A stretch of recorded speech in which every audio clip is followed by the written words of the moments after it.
Zee 24 तास एक पाऊल पुढे।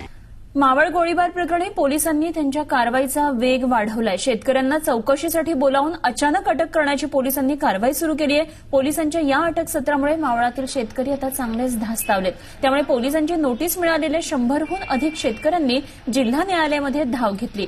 पुण्याच्या शिवाजीनगर न्यायालयामध्ये 103 शेतकऱ्यांनी अटकपूर्व जामिनासाठी अर्ज केला आहे।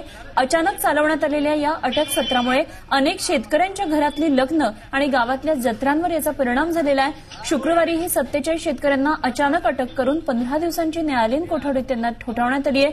या 47 शेतकऱ्यांप्रमाणेच या 103 शेतकऱ्यांना चौकशीच्या नोटिसा मिळालेल्या आहेत। पोलिसांच्या या अचानक कारवाईमुळे शेतकऱ्यांमध्ये संतापाचं वातावरण आहे। गोळीबार करणाऱ्या पोलिसांपैकी कोणालाही अटक केलेली नाहीये, मात्र शेतकऱ्यांवर कारवाई होते याचा निषेध म्हणून या शेतकऱ्यांनी सामूहिक अटक करून घेण्याची तयारी दाखवली आहे। विनंती केली, विनंती होता की तुम्ही दुपारी 3 वाजायच्या आत शेवटच्या टप्प्यात चौकशी चालू आहे, तुम्ही या आणि आम्हाला जबाब द्या। अशा पद्धतीने आम्हाला बोलवलं आणि जवळजवळ त्या ठिकाणी गेलेले 47 शेतकऱ्यांना त्यांनी लगेच ताब्यात घेतलं आणि त्यांची एरवड्याला रवानगी केली।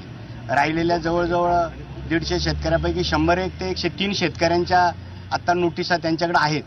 उत्सव आहेत, यात्रा लोकांच्या आहेत, लग्न आहेत आणि त्यावेळेला आता लोकांच्यावर घाबरट चालू झालेली आहे। पण लोक घाबरायची तयारीत नाहीये। लोकांचं असं म्हणणे तुम्ही आम्हाला ज्याला शेतकऱ्यांच्यावर की तुम्ही गुन्हे दाखल करणार आहेत, फक्त तपासाक आम्ही साक्षीदार म्हणून बोलवले, आरोपी म्हणून बोलवलं नाही। तरी आमचं असं म्हणणे आमच्या 1300 लोकांची यादी द्या, आम्ही 1300 शेतकरी तुमच्याकडे स्वाधीन व्हायला तयार आहे। झी 24 तास एक पाऊल पुढे।